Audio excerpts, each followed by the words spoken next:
ចិត្តជីវិតបងអស្រងនួនអងក្នុងដួងចិត្តបង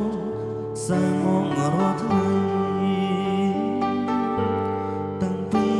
ស្រីពៅចាក់ទៅព្រមនៅ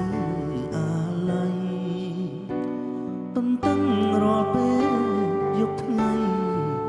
ថាស្រីថ្លៃមករកបងពេលគេងរៀមគេងអបក្ដីព្រួយ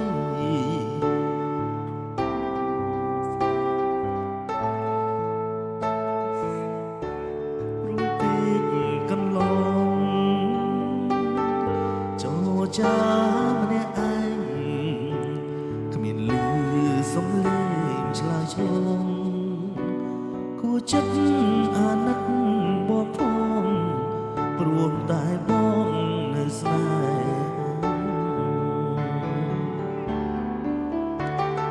ហាវិញណាប្រលឹងព្រោះយំទុកធំអត់ស្បាធ្នោធ្នាយកាយពីកាយាភួយយំរកនាងចំគៀងសួររកជីវ៉ាម្ចាស់ខ្ញុំលោកទៅឋានាខ្ញុំសោកាខ្លោចសាឡៃ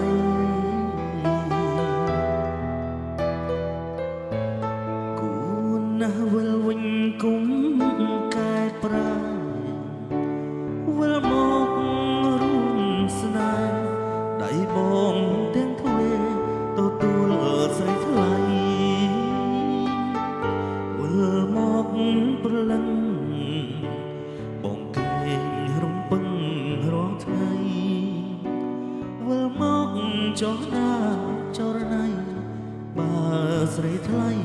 មេត្តា